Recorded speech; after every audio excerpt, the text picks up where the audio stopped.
Parler des vérités en ce qui concerne les finances. Je ne sais pas qui aspire à avoir plus de finances, mais ce serait bien d'aspirer à avoir plus. On l'a vu que c'est pas du tout de l'humilité de dire que non, mais moi je veux un peu, etc. Non, non, non. Nous sommes héritiers d'un grand roi. Et lorsque vous lisez la Bible, Dieu associe toujours ses serviteurs à la grandeur. Et la Bible va dire même dans Ésaïe, mon serviteur montera, il sera très haut élevé. Amen. Et tous les serviteurs de Dieu connaissaient les rois, connaissaient et côtoyaient. Parfois, c'était leurs ennemis, mais le roi savait de qui il s'agissait. Lorsqu'Abraham va arriver en Égypte, c'est le pharaon lui-même qui va l'accueillir.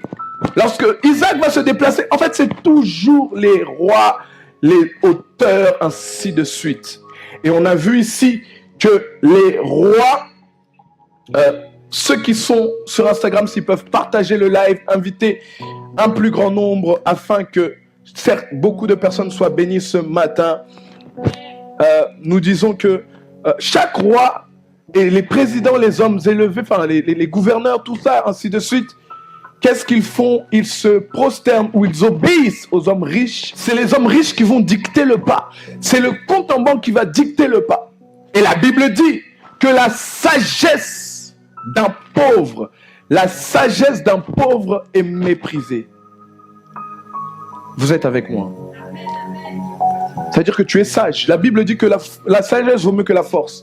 C'est-à-dire que vaut mieux être sage qu'être musclé. Vaut mieux être sage qu'être baraqué. Ok? La Bible dit que la sagesse vaut mieux que la force. Entre le plus fort, celui qui soulève 2 tonnes, celui qui soulève 300 kilos, celui qui est musclé, et celui qui est sage vaut mieux que celui qui est musclé. Ok? Donc la première chose à travailler, ça va être ton cerveau. Mais la Bible dit que la sagesse, peu importe sa dimension de sagesse, la sagesse d'un pauvre est méprisée. Et on a dit, si on ramène quelqu'un qui a l'argent, si on ramène quelqu'un qui a des finances, peu importe comment il est habillé, juste à cause de son compte en banque, il sera respecté.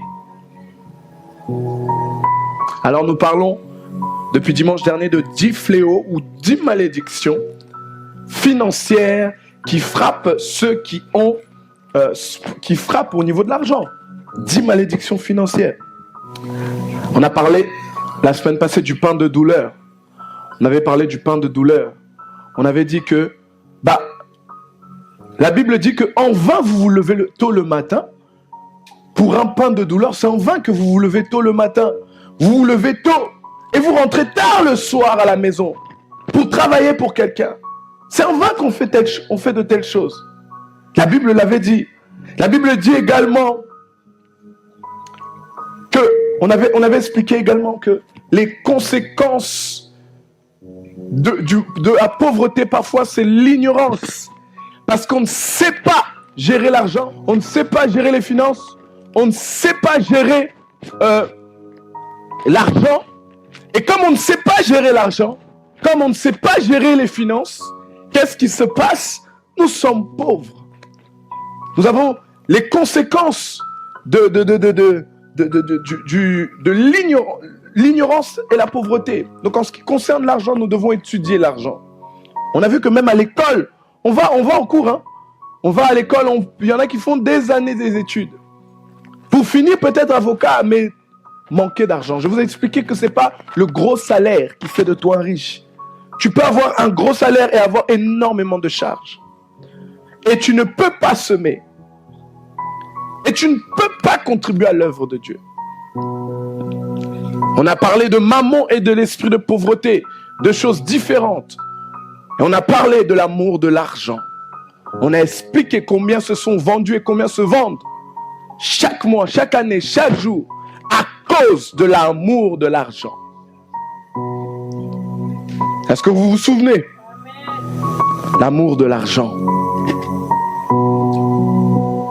Dieu est un grand Dieu. La Bible dit que l'or et l'argent lui appartiennent. Les finances sont à lui. Il a l'argent. L'argent est à lui et pour lui. Ça, c'est un petit problème devant Dieu. ce qui concerne l'argent, c'est un petit problème devant Dieu.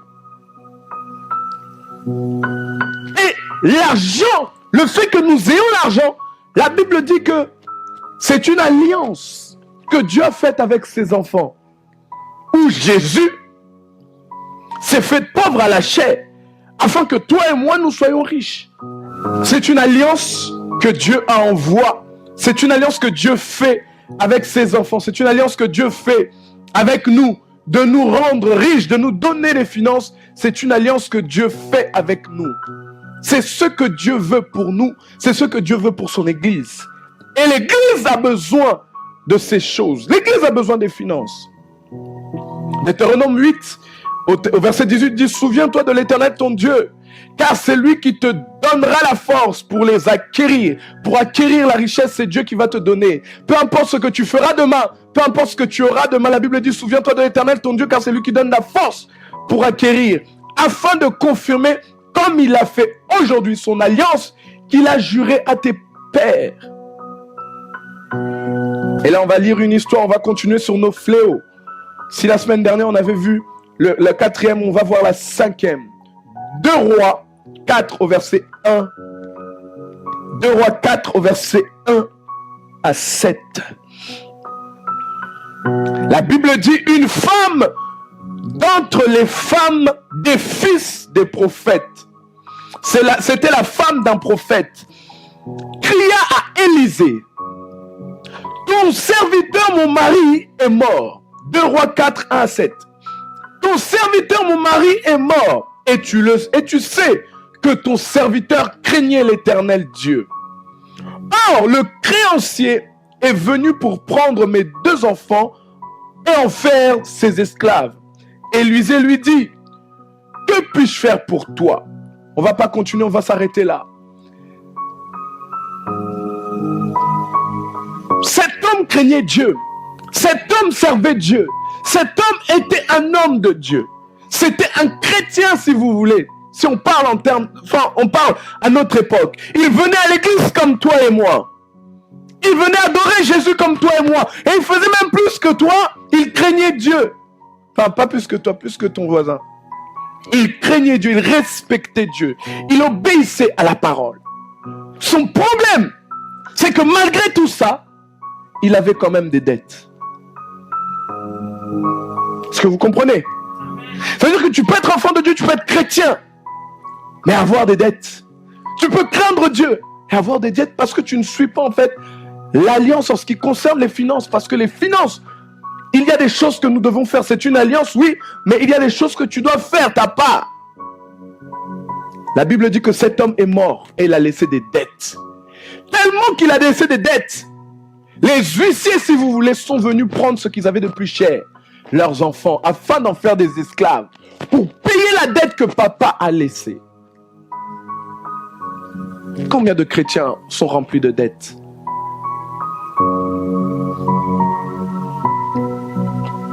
Ne dis pas: c'est parce que je crains Dieu que Dieu va me protéger financièrement. Il faut craindre Dieu, oui. Mais en ce qui concerne les finances, il faut faire ta part financière. T'as pas dit amen? En ce qui concerne les finances, tu dois faire ta part. En ce qui concerne les finances, on doit voir que tu as fait ta part. Tu as apporté ta part. Sinon, tu resteras pareil. La Bible dit, Élisée lui dit: que puis-je faire pour toi? Dis-moi, qu'as-tu à la maison? Qu'est-ce que tu as à la maison? Elle répondit: ta servante n'a rien du tout à la maison. N'a rien du tout à la maison qu'un vase d'huile. Elle n'a simplement qu'un seul vase d'huile. Et il dit: va demander au dehors des vases chez tes voisins, des vases vides. Et n'en demande pas à un petit nombre. Quand tu seras rentré, tu fermeras la porte sur toi et sur tes enfants. Tu verseras dans toutes tes vases et tu mettras à côté ceux qui seront pleins. Alors, elle le quitta. Elle ferma la porte sur elle et sur ses enfants. Il lui présentait les vases et elle versait. Lorsque les vases furent pleins, elle dit à son fils: présente-moi encore un vase. Mais il répondit, il n'y en a plus de vase. Et l'huile s'arrêta. Elle alla rapporter à l'homme de Dieu. Et il dit, va vendre l'huile et paie ta dette. Et tu vivras, toi et tes fils, de ce qu'il te restera. Dites amen bien. Alors c'est comme ça que tu me donnes un bon amen. Donne-moi un bon amen. Alléluia. La cinquième chose que nous avons, on va dire, comme problème, en ce qui concerne les finances, c'est que nous pensons travailler pour quelqu'un, rester travailler, et on attend de Dieu la richesse. C'est pas ça. C'est l'utilisation du potentiel de ce que tu as. Elle n'avait rien, cette dame. Ce prophète n'avait rien à la maison, mais il avait un vase et de l'huile. Lisez bien la Bible. La Bible dit qu'il dit, va dehors, va chercher des vases et tu ramènes à la maison. Que l'huile coule. L'huile ne s'arrête jamais de couler tant qu'il y a des vases. Mais quand il n'y a plus de vases, l'huile s'arrête de couler. Si vous ne savez pas utiliser le potentiel, les talents et les dons que Dieu vous a donnés, vous ne serez pas riche parce que c'est ça qui vous rendra riche. Lionel Messi, c'est les pieds que Dieu lui a donnés. Comment il joue au foot, il est né comme ça, c'est inné. C'est le don que Dieu lui a donné. C'est la grâce qu'il a en lui et c'est ça qui le rend riche. Ah, je suis très fort en informatique. Qu'est-ce que tu fais de ça?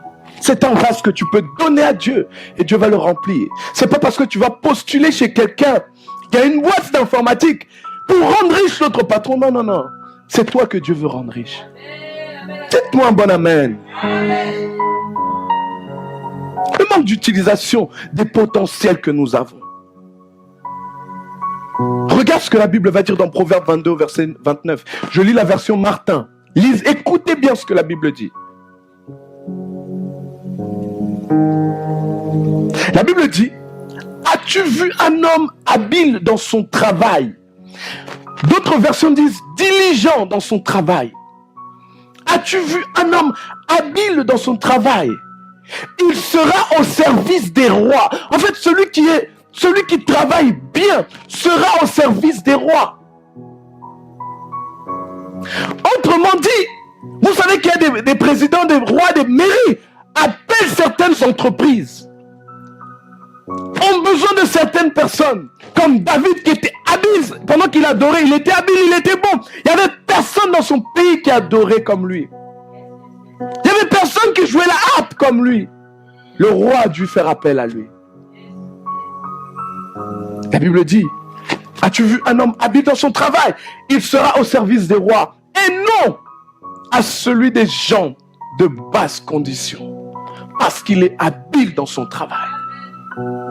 Parce qu'il a vu un talent, il a détecté et il a travaillé, il l'a perfectionné, il a donné à Dieu comme vase. Seigneur, bénis cette chose.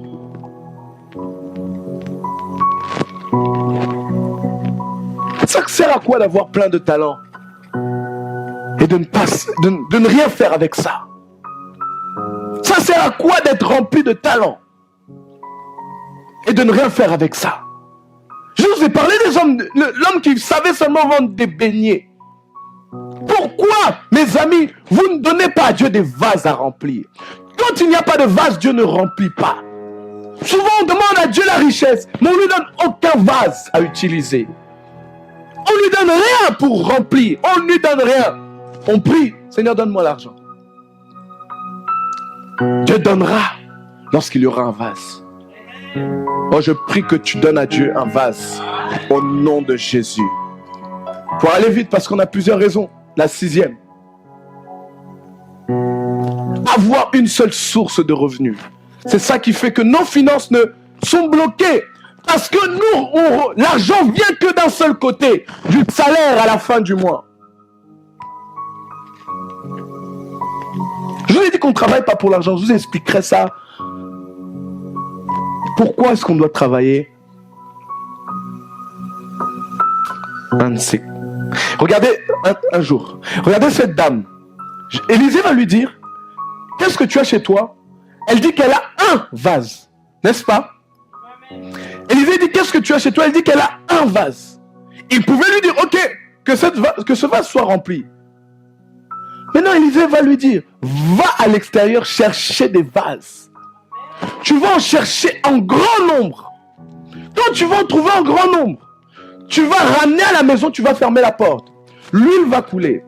Et la Bible dit jusqu'à ce qu'il n'y ait plus de vase vide. Là, c'est bon. Qu'est-ce qu'il va faire? Il prend, elle va auprès du prophète. Le prophète lui dit, d'accord, va vendre. Pendant que tu vends, tu rembourses tes dettes. Mais ce qu'il va rester, tu vas manger de cela. Tu dois avoir des revenus qui payent certains crédits. En fait, tu as une banque, ces revenus-là de ce salaire-là est en train de payer tel crédit que j'avais pris pour acheter telle maison. Mais je vous expliquerai. En fait, on doit avoir plusieurs sources de revenus. Quand on n'en a qu'une seule, demandez à Dieu, Seigneur, je accorde-moi la grâce d'avoir plusieurs sources de revenus.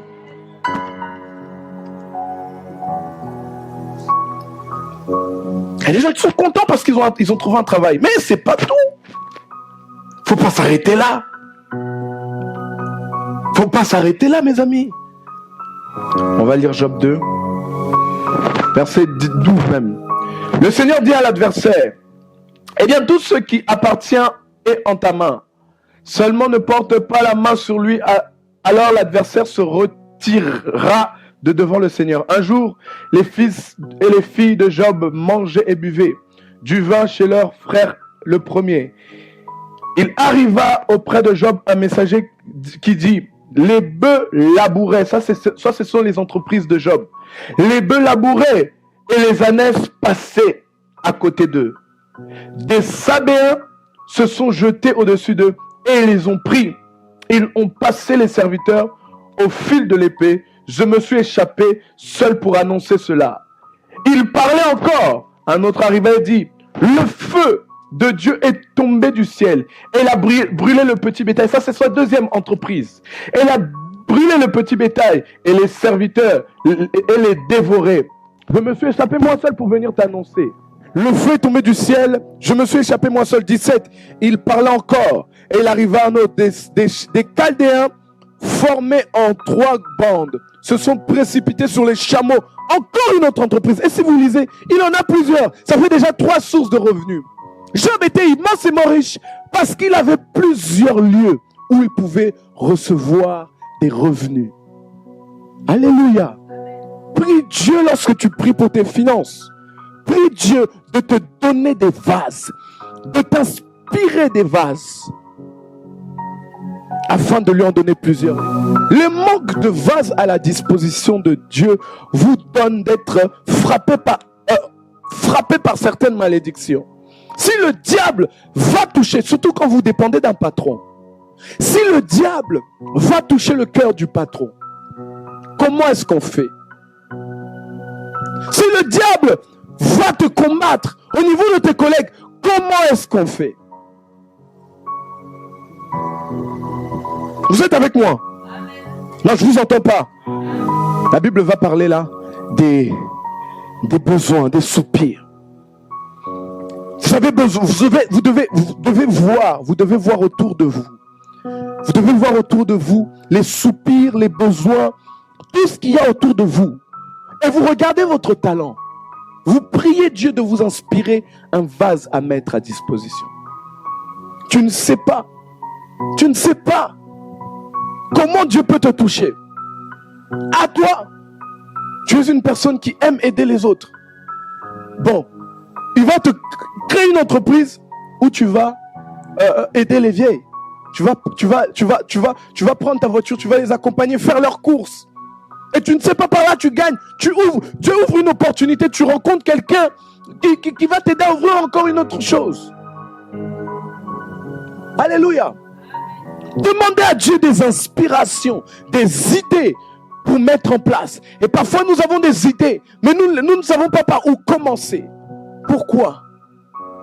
Parce qu'on ne fait pas notre part. Vous savez, mes amis, quand vous faites votre part devant Dieu, pour commencer quelque chose, Dieu vous aidera. Dieu créera quelque chose. Dieu emmènera une provision quelque part. Parce que dans ton cœur, tu fais ta part. Dis à ton voisin, fais ta part. Alors ne travaillez pas pour l'argent. Travaillez pour créer des richesses. Ne travaillez pas pour l'argent. Travaillez pour créer et répondre à des besoins. Travaillez comme si vous vous servez. Travaillez pas pour aller avoir un salaire. Parce que là, vous êtes en train de suivre l'argent. 7e fléau, 7e chose pour gagner du temps. C'est la critique. Ceux qui critiquent les riches, ceux qui critiquent les services de finances à l'église. Quand quelqu'un s'enrichit, pour toi c'est toujours d'une manière malhonnête. Quand quelqu'un reçoit de l'argent ou a plus de finances, c'est toujours d'une manière malhonnête. C'est jamais Dieu qui l'a béni. C'est toujours, c'est d'une manière malhonnête. Surtout si c'est le pasteur qui a un nouveau, qui a changé son style de vie. Pour toi, c'est les offrandes que tu ne donnes pas. Parce que tu dis que c'est les offrandes de l'église, mais tu n'en mets pas. Tu ne mets même pas 10 euros. Alléluia. Mes amis, la critique est en train de tuer, de renverser, de tuer, de détruire votre propre semence. Peut-être que tu as semé un jour. Peut-être que tu as donné un jour à Dieu un jour. Mais tu ne peux pas la semence ne peut pas germer. Pourquoi? Parce que toi, tu critiques. Dis à ton voisin, arrête de critiquer. Vous critiquez les riches. Vous critiquez ceux qui ont l'argent. Un homme, il a l'argent parce qu'il s'est corrompu. Un homme, il a l'argent parce qu'il a volé. Un homme, tu ne sais pas quelle douleur il a payé comme prix. Tu ne sais pas quelle semence, quelle alliance il a avec Dieu pour avoir ce qu'il a eu. Dites même bien.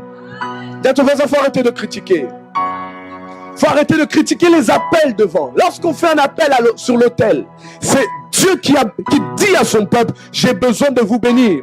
Pour te bénir, il faut que tu participes. C'est comme ça que Dieu fait les choses. À force de critiquer les finances, à force de critiquer, quand on demande devant l'autel, lorsqu'on demande aux personnes de participer, à force de critiquer, lorsqu'on a parlé, parce qu'il y a des églises, nous on le fait pas, bon, Dieu m'a pas donné cette conviction. Il y a des églises, quand le culte finit, il n'y a pas seulement l'offrande du prédicateur, mais il y a l'offrande pour bénir l'onction. L'offrande pour bénir l'onction, mais il y a aussi l'offrande du culte. Il y a aussi l'offrande pour l'homme de Dieu. Si c'était lui qui a prêché ce jour-là, il va recevoir trois choses. La prédication, l'onction et pour lui-même. Et après, il y a les actions de grâce, si vous voulez. Il y a les appels de fonds à la fin. Qui veut donner 500 euros? Il y a des églises qui le font. Ils font tous ces appels de finances. Et à chaque fois, ils passent devant. Mais toi qui t'es assis là où tu es, tu ne sais pas quel esprit l'a poussé. Tu ne sais pas si c'est Dieu ou pas. Tu ne comprends pas ces choses et tu critiques. Mon ami, pendant que tu critiques, tu es en train de tuer tes semences, tu es en train de tuer tes récoltes. Et la Bible te voit comme un insensé. Je prie que tu sortes de là si tu étais, au nom de Jésus. Au nom de Jésus. Dis avec moi, je ne critiquerai plus. Oh, mais dis-le bien. La Bible parle dans Proverbe 17 au verset 16. La Bible dit, à quoi sert l'argent dans les mains de l'insensé? En fait, à quoi va te servir l'argent? L'argent ne viendra pas dans tes mains parce que Dieu se pose la question, à quoi servira l'argent dans les mains d'un homme insensé? La Bible dit, achetez la sagesse, parce qu'un insensé n'achètera pas la sagesse. Il fera le contraire. Alléluia. Critiquez les riches. Critiquez ceux qui ont plus. Critiquez ceux qui ont plus d'argent. Critiquez quand on a vu que l'argent là. Demande comment tu as fait. Quelle clé? Comment est-ce que tu as fait pour avoir ça? Non, toi tu ne demandes pas. Toi derrière. Ça c'est le pasteur là. En plus il s'est acheté une nouvelle voiture. Ça c'est les offrandes de l'église. Et souvent vous dites ça, mais tu mets rien. Tu mets quoi comme offrande? Tu mets rien. Si encore tu mettais 80 euros, 80 000 euros. Si encore tu pouvais dire ça, mais quand tu mets rien, ne dis pas, parce que tu sais pas il y a quoi dans la caisse.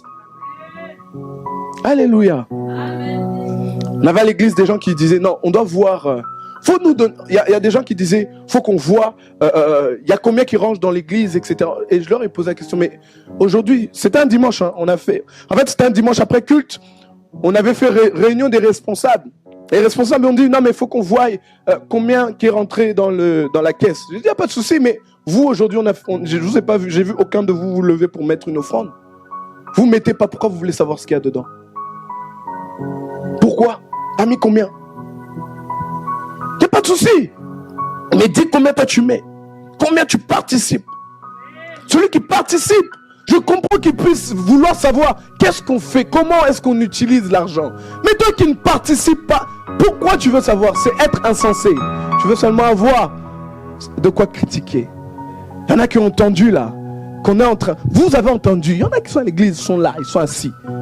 Vous avez entendu qu'on fait les travaux, vous avez vu les travaux. Tu as l'argent mais tu n'as pas encore mis la main à la poche. La fin du mois, là, au début du mois, tu n'as pas encore mis la main à la poche. Alléluia. Dis à ton voisin, arrête de critiquer. Chaque fois que tu critiques les finances, tu critiques ce qui concerne le service de finances, tu es en train de tuer ta propre récolte. C'est pour ça, moi, je ne m'aventure pas à commenter. Lorsqu'il y a quelqu'un qui a l'argent, je ne m'aventure pas à commenter. Je ne m'aventure pas à commenter.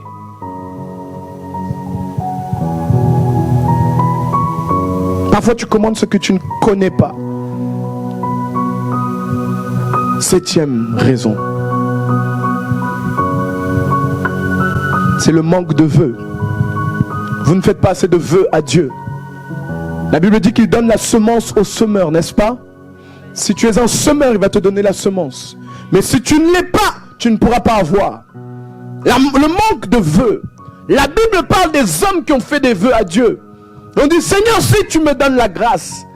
Jacob va même dire, si tu m'accordes la grâce de partir et de bien revenir, je te donnerai la dîme de tous mes revenus. C'est ce que Jacob dira. Des hommes dans la Bible ont fait des alliances avec Dieu, ont fait des vœux. Dieu marche avec des contrats. Dieu fonctionne avec des contrats. En ce qui concerne l'argent, il faut des contrats. Déjà, les richesses, ce sont des contrats. Mais Dieu a besoin de marcher avec toi avec des contrats. Combien de vœux tu fais à Dieu? Combien tu fais?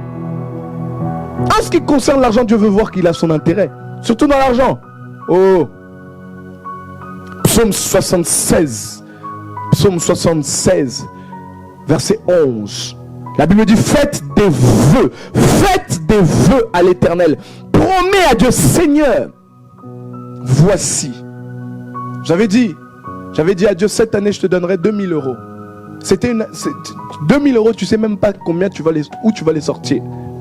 Ça fait un moment, ça fait 2 ans peut-être. Alléluia. Tu peux dire à Dieu, Seigneur, cette année je te donnerai tel montant. Tu sais même pas où tu vas les sortir, mais tu sais qu'une provision viendrait. Faites des vœux à l'Éternel votre Dieu et accomplissez-les. Que tous ceux qui l'environnent apportent des dons au Dieu terrible. Dieu veut être impliqué. Dieu veut être impliqué. Et vous savez, quand vous donnez à Dieu les finances, vous donnez à Dieu ce qu'il a besoin, vous faites des vœux et vous accomplissez ces vœux. Vous savez pas, les vœux que tu fais, Dieu va débloquer la sagesse. Tu sais, tu peux mettre des années et des années à te battre pour rassembler je ne sais pas quel montant.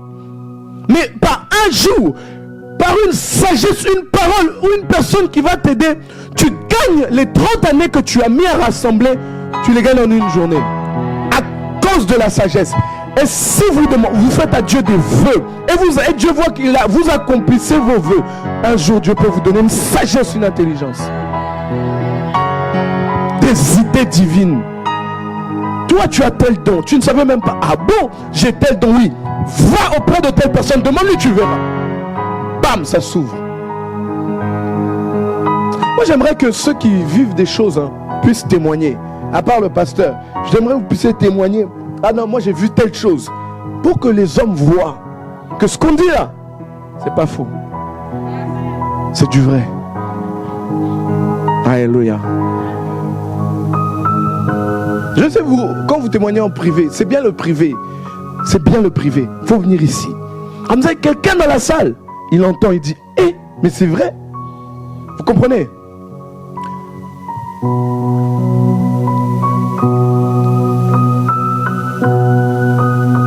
Parfois, on ne reconnaît même pas les bonnes terres où semer. Quand tu as l'habitude de faire des vœux et d'accomplir tes vœux, Dieu va te dire, tel vase va semer. Il y a un frère que tu ne comprends pas, que tu ne connais pas à l'église, une soeur que tu ne connais pas, Dieu te dit, sème dans sa vie. Tu ne sais pas. Les vœux maintenant non accomplis. Il faut faire des vœux, mais il faut les accomplir. Parfois, Dieu va mettre dans ton cœur un vœu à faire. Et tu le fais dans la prière. Tu dis, Seigneur, je m'engage à faire telle chose. Mais tu ne l'accomplis pas. Ecclésiaste 5, 3 à 4 dit, lorsque tu as fait un vœu à Dieu, ne tarde pas de t'en acquitter, car on ne trouve aucun plaisir aux gens stupides. Acquitte-toi du vœu que tu as fait. Mieux vaut pour toi ne pas faire un vœu que d'en faire un sans t'en acquitter. Il faut faire des vœux, mais réfléchis bien avant de le faire. Il faut faire des vœux, mais sois inspiré avant de le faire. Il faut faire des vœux, mais vérifie bien que ce n'est pas ni la joie, ni la tristesse qui te pousse à dire telle chose.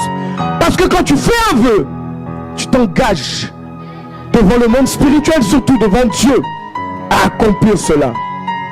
On avait un jour à l'église des partenaires. Ils ont dit, je m'engage à être partenaire de l'église.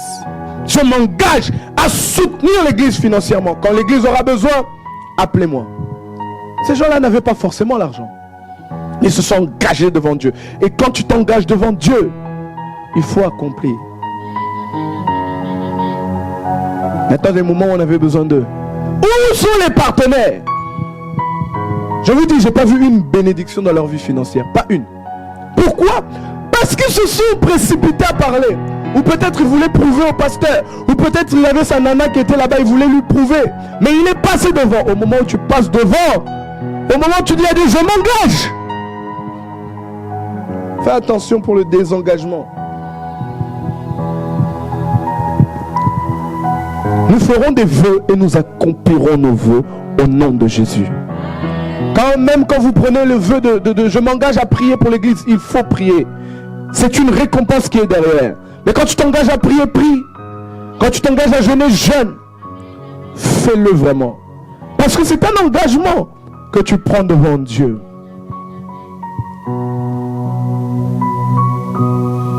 Alléluia. Quand tu prends des engagements, il y a des gens dans leur cœur. Là, j'aimerais, ça peut être même une chose qui est avec, mais il a pris un engagement, mais dans son cœur, l'offrande n'est pas important. Dans son cœur, son rapport à l'offrande n'est pas il n'aime pas donner, il n'aime pas les offrandes, il n'aime pas participer financièrement, il n'aime pas apporter la provision, il aime rester dans son coin.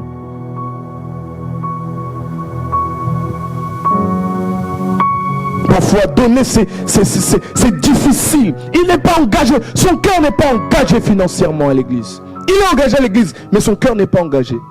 Ses finances ne sont pas engagées. Dis à ton voisin, engage tes finances. Et quand tu feras des vœux à Dieu, Dieu te donnera la capacité de les accomplir. Et même Dieu permettra même que tu n'aies que ça. Tu as dit à Dieu, Seigneur, je te donnerai 8 000 euros. 8 000. Et Dieu te donne que ça. Malgré que tu as des charges, malgré que tu as des internet, malgré que Dieu te donne seulement 8 000, il dit, il veut voir. Il veut voir. C'est tout ce que tu as, oui. Tu as des choses à faire, plein. Et tu avais dit à Dieu, oui. Toi, tu donneras la priorité à quoi? Il y en a qui donneront la priorité aux charges qu'ils ont, à toutes ces choses-là, sans savoir qu'ils sont en train de s'appauvrir. Mais toi et moi, on donnera la priorité aux vœux qu'on a fait à Dieu. Donnez-moi un bon amen. Neuvième. J'ai bien avancé, j'ai essayé de vraiment faire vite. Neuvième raison. Est-ce que tu peux lire Malachie 3, 8 à 11? C'est lorsque nous volons Dieu, les dîmes. Lorsque nous volons Dieu, les dîmes. Je lis la parole. Un homme trompe-t-il Dieu? Dans d'autres versions, on dit un homme peut-il voler Dieu? J'ai une question ici. Vous connaissez les voleurs? Vous connaissez les voleurs? Vous savez c'est quoi un voleur, n'est-ce pas? Amen. Ah, ceux qui ne parlent pas, c'est que vous me faites peur. Hein? Si vous ne connaissez pas des voleurs ou si lorsqu'on parle du vol, vous avez peur. Un voleur est une personne lorsque la loi le reprend. Amen. Amen. Lorsqu'il vole, lorsque le voleur vole, il est puni parce qu'il vole. Les voleurs vont en prison. Les voleurs ont des dettes. Ils doivent rembourser ce qu'ils ont volé. Pierre nous a témoigné la semaine passée qu'un voleur, un groupe l'ont volé. Et parce qu'ils ont volé, c'était le dernier vol qu'ils avaient fait. Et il y en a un qui est quoi? Qui est mort. Parce qu'il a volé. Voleur. Vous voyez toutes les conséquences qui arrivent dans la vie d'un voleur. Vas-y, lis. Car vous me trompez. Car vous me volez. Il faut bien utiliser le terme. Utilise ce terme-là parce que dans d'autres versions, c'est le mot qui est utilisé, c'est voler. Parce que vous me volez. Et vous dites, en quoi t'avons-nous volé? Dans les dîmes et les offrandes. Vous êtes frappés par la malédiction et vous me volez, la nation tout entière. Apportez à la maison du trésor toutes les dîmes, afin qu'il y ait de la nourriture dans ma maison. Yes. Mettez-moi de la sorte à l'épreuve, dit l'Éternel des armées, et vous verrez si je n'ouvre pas pour vous les écluses des cieux. Merci. Si je ne répands pas sur vous la bénédiction en abondance. Merci, merci. Acclame le Seigneur.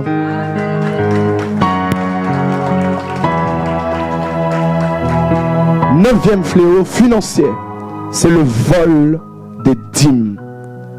Les offrandes, c'est la 10e, mais on va en parler. Vous mettez 10e offrande, hein? On va en parler après, mais le vol de dîmes à Dieu. La Bible dit que Dieu nous créa. Et Dieu a créé toutes choses. Toute chose a été créée par lui et pour lui. Beaucoup de chrétiens se plaignent devant Dieu à cause du manque. Je n'ai pas ci, je n'ai pas ça, je n'ai pas ci, je n'ai pas ça. Et souvent, c'est à cause de l'argent. Souvent, ça a rapport avec l'argent. Et on pose à Dieu la question, Seigneur, si tu es Dieu et que l'or et l'argent t'appartient, pourquoi est-ce que je manque? Alléluia. Or, mes amis, dans tout ce que Dieu nous donne, nous ne sommes que des gestionnaires. En ce qui concerne les finances, toute chose que nous recevons, ce n'est pas pour nous, ce n'est pas à nous, mais ça appartient à Dieu. Et si Dieu nous le donne, c'est pour lui. Ah, donnez-moi un bon amen. Lorsqu'on aime trop l'argent, lorsque notre rapport avec l'argent est trop, nous chouchoutons l'argent. Vaut mieux que tu manques peut-être d'amis mettant que tu as l'argent. Vaut mieux que tu manques mettant que tu as l'argent. Non, mes amis. L'argent ne peut pas prendre la première place. Peu importe les charges que tu as. Lorsque tu t'engages pas à donner à Dieu sa part, c'est-à-dire la dîme, tu t'engages à accepter d'avoir des dettes et des dettes. Demandez à ceux qui donnent la dîme s'ils n'ont pas vu un changement pendant qu'ils appliquent la connaissance. Et s'ils ont vu ou pas. Une des choses qui fait qu'on ne devient pas riche en tant que chrétien ou que nos finances sont frappées, c'est le vol de la dîme. La dîme, c'est la part de Dieu. La dîme, c'est dans un gâteau. Dieu dit que le gâteau est à toi, mais donne-moi une partie. Je le prends. Et les chrétiens n'ont pas compris depuis Genèse. Dieu demande sa part. Dans le jardin d'Éden, Dieu a dit, tu touches à tout ce que tu veux. Tu prends tout ce que tu veux. Mais j'ai une part là-dedans où personne ne doit toucher. La part que tu ne dois pas toucher, c'est la connaissance du bien et du mal. C'était ça la dîme, on va dire. Il y a dans toutes choses, mes amis, Dieu a sa part. Dieu a ta part qu'il te donne. Mais il veut toujours sa part. Dans toutes choses. Il doit voir sa part. Et quand nous mangeons la dîme, nous mangeons sa dîme, nous volons la part de Dieu. Qu'est-ce que c'est la dîme? C'est dans nos revenus. Le 1/10. J'ai pas dit dans le salaire. J'ai dit dans nos revenus. Le 1/10 qui ne nous appartient pas. Qui appartient à Dieu. Lorsqu'il dit dans Deutéronome, on a lu ce verset. Il dit dans Deutéronome 8 au verset 18. Il dit, souviens-toi de la personne qui t'a permis d'acquérir ces biens. Souviens-toi de l'Éternel ton Dieu qui t'a donné la force d'acquérir cela. Quand tu as reçu ces biens, lorsque tu as reçu ces revenus, sache qu'il y a la part de Dieu que tu dois lui rendre. La part de Dieu, c'est le 1/10. Dis à ton voisin la dîme. J'entends rien. Ouais, j'entends rien.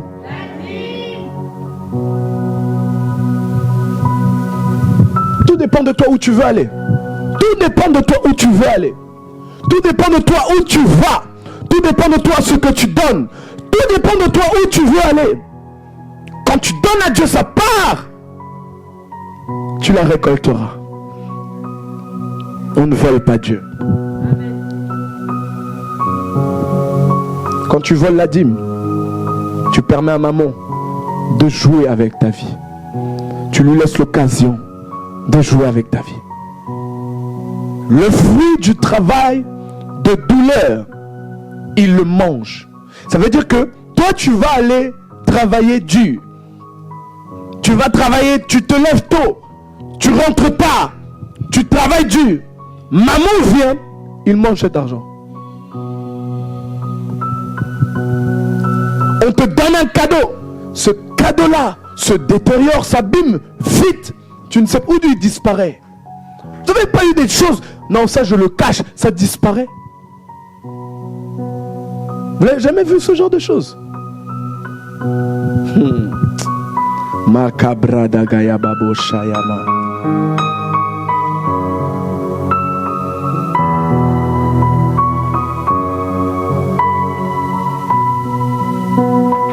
Tu ne pourras pas jouir du travail de tes mains. Tu ne pourras pas profiter de ce qui concerne l'argent. Tu ne pourras pas profiter. En fait, dans ta famille, personne ne viendra t'aider, te demander parce qu'on sait que toi, là, t'as pas. On ne viendra pas te dire, mais tu peux me donner. Tu peux m'aider. Et vous savez, lorsque tu peux aider personne, tu peux donner à personne, c'est pas une bénédiction. Il faut avoir des gens à qui tu peux aider, à qui tu peux donner. Quand tu n'as personne à qui tu donnes, c'est mauvais. La Bible dit qu'il n'y a plus de plaisir à faire quoi? À donner qu'à recevoir. Et si tu n'as aucun plaisir à donner, tu n'as personne à qui tu peux donner. Et on ne vient même pas te demander parce qu'on sait que toi là, c'est chaud. À cause de quoi? À cause de la dîme. Quand quelqu'un t'a donné quelque chose, prie Dieu de comprendre. Même on t'a donné une perruque. Demande la perruque, elle coûte combien? Comme ça dans la perruque là. Parce que la perruque, vous vous dites, c'est de l'argent. On t'a donné un vêtement. Demande ça coûte combien? Tu prends la part de Dieu et tu donneras à Dieu. Alléluia. Ne vole plus Dieu. Ne vole plus Dieu ni dans les dîmes, ni dans les offrandes. Il y a Dieu, des fois on a fait des prières à Dieu. On a dit à Dieu, Seigneur donne-moi, Seigneur fais pour moi, Seigneur fais telle chose. Et Dieu a répondu autrement. Je te donne un exemple. Aujourd'hui nous sommes en train de construire à l'église. On est en train de faire tout. On est en train de faire des travaux. Et toi tu as demandé à Dieu, Seigneur j'ai besoin de telle chose. J'ai besoin que tu m'aides à ouvrir mon entreprise. Et Dieu t'a accordé la grâce d'avoir 3000, 2000, 1000 euros dans ton compte. Cet argent, tu ne sais même pas à quoi, entre guillemets, ça peut servir. Dieu voulait que tu aies cet argent pour donner à Dieu, pour participer à l'œuvre et derrière faire quoi? T'aider à ouvrir ton entreprise. Tu ne sais pas comment, mais il t'aurait aidé à ouvrir ton entreprise. Ok? Toi, cet argent, tu le manges. Or, le projet a été fait sur ces 1000 euros. Le projet de Dieu a été fait sur cet argent, mais cet argent, tu as mangé. Pourquoi vous ne pensez jamais que Dieu veut vous utiliser, vous, pour pouvoir bénir l'œuvre? Pourquoi jamais vous pensez que Dieu a besoin de tes 50 euros, de tes 500 euros? Pourquoi tu ne penses jamais ça? Qui t'a menti? Dis à ton voisin, mais qui te ment? Non mais moi je gagne pas. C'est pas le problème de qui gagne quoi. Le problème c'est de qui donne avec un cœur, qui participe avec la joie. Vous cherchez du travail, vous priez, vous venez pour qu'on prie pour que vous ayez du travail. Dieu qu'il trouve sa part dans votre travail.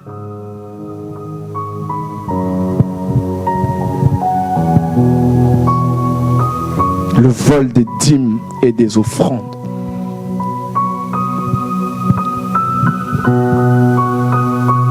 Alléluia. Ceux qui volent sont frappés par la malédiction. Si vous avez peur de voler l'État, qui aurait peur d'aller voler dans une banque ici? Lève la main. Moi, franchement, j'irai pas. Qui aurait peur d'aller voler dans un supermarché? Il y a des gens qui ne lèvent pas la main, ça me fait flipper. Qui aurait peur d'aller voler à l'Élysée? Tu rentres à l'Élysée, tu voles. Parce que vous comprenez les conséquences, n'est-ce pas? Mais ne pensez pas que Dieu, même si vous ne le voyez pas comme ça, que les conséquences ne sont pas graves. Les conséquences sont terribles. Maman ne blague pas. Maman va toucher. En fait, c'est le dévoreur. Il dévorera ce qui est à toi. Si tu ne veux même pas payer la dîme pour toi, si ce n'est pas pour toi, pense à tes enfants. La Bible va dire qu'Abraham a donné la dîme et ses enfants, sa descendance en ont bénéficié. Si ce n'est pas pour toi, juste pour tes enfants ou pour les gens autour de toi. Tu ne donnes pas la dîme, c'est nous on souffre. Parce qu'on doit devoir réparer ça. Alléluia. Dis à ton voisin, donne ta dîme. Donne tes offrandes. Alléluia. Et là, j'ai fini mon message, mais je vais expliquer une chose. Parce que souvent, le cœur que nous avons lorsque nous donnons, ce n'est pas un bon cœur. La Bible parle des bien-aimés de Dieu. Et les bien-aimés de Dieu, c'est ceux qui donnent à Dieu avec la joie. C'est ceux qui donnent à Dieu avec la joie. Donnez à Dieu avec plein de joie. Parfois, ça fait mal de donner, mais tu le donnes avec la joie. Parfois, nous donnons, mais l'état du cœur que nous avons, le rapport que nous avons avec l'argent fait que nous ne donnons pas avec joie. Tu as donné, mais tu murmures de ce que tu as donné.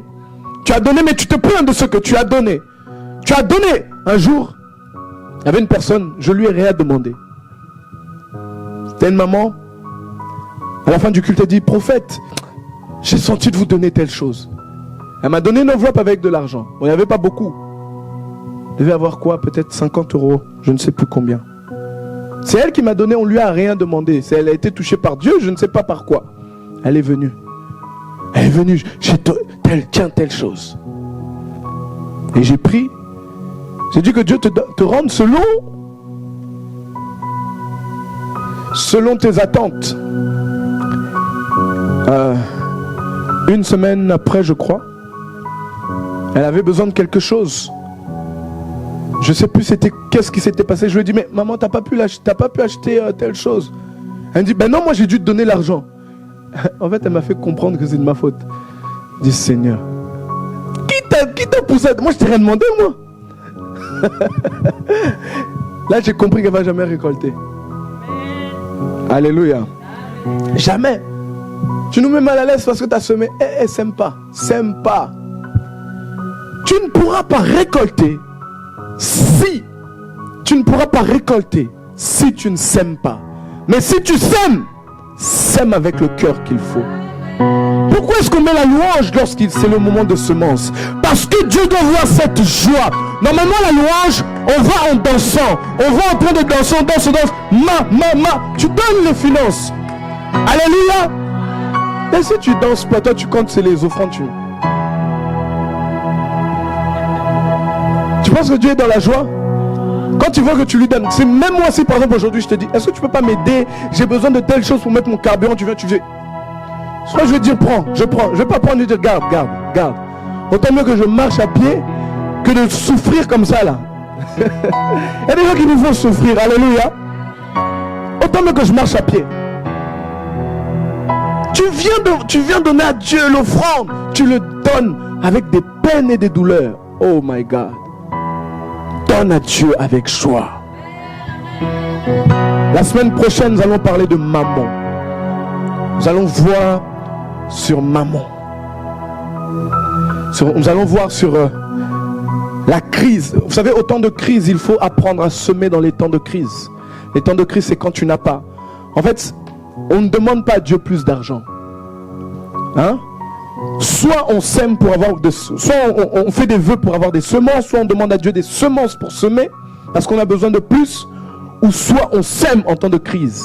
Ça veut dire quoi? Tu es en train de chercher 500 €. Tu n'as que 50-25, sème les 25.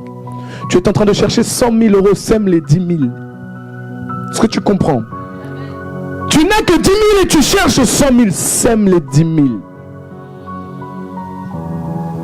Vous comprenez? En fait, Dieu va te faire récolter au centuple ce que tu as semé. Si tu veux plus, sème plus. Mais en temps de crise, il faut apprendre à semer. Cherche le verset, la Bible dit Isaac sema en temps de crise. Là, c'est juste des petites choses que je donne. On verra ça. Si tu comprends les 10 fléaux qu'on a parlé, les vérités qu'on a données, maman, on parlera de lui, on parlera des dîmes, des offrandes. Semer en temps de crise, semer avec joie, toujours. Nous, on est des gens heureux, nous aimons semer, nous aimons donner, nous n'avons pas de problème avec l'argent, n'est-ce pas? On est mature au nom de Jésus, on n'a pas de problème avec l'argent. Quand il s'agit de semer, on sème. C'est-à-dire que même si à la fin du culte, là, on dit, qui va donner 1 000 €, 1 000 € chacun, ça ne te fait pas mal au cœur. Ce qui doit te faire mal au cœur, c'est de manquer. Mais si tu peux avancer tranquille. Au nom de... T'as trouvé le verset? Écoute, Genèse, vas-y.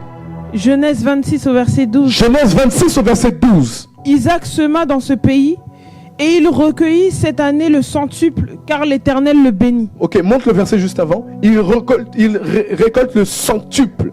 Tu vois, mais c'était un temps de crise. Je veux que le verset où qui explique que c'était un temps de crise. C'était un temps de sécheresse. 26 au verset 1. Ouais. Il y eut une famine dans le pays, outre la première famine qui eut lieu du temps d'Abraham. En fait, c'était un temps de famine. Vous comprenez? C'était un temps de crise. Est-ce que vous comprenez? C'était un temps difficile. Et dans ce temps difficile, Isaac sema. Et cette année-là, il récolta quoi? Au centuple. Il y a des semences qui vont te faire récolter au centuple. Il y a des semences qui vont te faire récolter au centuple au nom de Jésus. Cet homme devint riche et il alla s'enrichissant de plus en plus jusqu'à ce qu'il devint fort riche. Merci. Que Dieu fasse de toi comme Isaac, un homme riche, une femme riche, et taille de richesse en richesse, au nom de Jésus. En fait, on l'a pour Dieu. Alléluia. On est riche pour Dieu. L'attitude que tu as aujourd'hui va déterminer où tu iras dans les finances.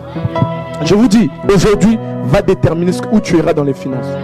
Il y en a qui travaillent. On ne sait même pas où va l'argent. L'église ne sait pas. Dans le sens que l'église, il ne participe pas, il ne donne pas, il ne fait rien. On sait où ils vont avec l'argent. Il y en a qui se poumonnent financièrement. Et ils iront loin. C'est les lois de Dieu. Alléluia. Il vient pas nous dire, non mais mes charges. Je vous ai dit, chaque année, j'ai vu mes finances augmenter. Chaque année. Dieu, de manière surnaturelle. Mais Seigneur, que je ne comprends pas. Dieu le fait à cause de l'état de cœur que j'ai devant l'argent. C'est pas 10 euros, 100 euros, 200, 300 000 qui vont me rendre riche. C'est pas ça. J'ai compris comment est-ce qu'on utilise l'argent. Et on doit être tous riches. J'ai un objectif pour l'année prochaine. Je prie que tu aies un autre objectif pour l'année prochaine. Chaque année, j'augmente mon niveau d'objectif pour recevoir. Et l'année prochaine, oh my God, je prie que cela t'arrive au nom de Jésus. Je ne peux pas dire le montant. Si je dis l'année prochaine, c'est ce que je suis en train de viser au nom de Jésus. Toi aussi, vise des grandes choses. Mais pour ces grandes choses-là, il faut faire comme Isaac. Il faut participer, il faut donner, il faut semer. Alléluia.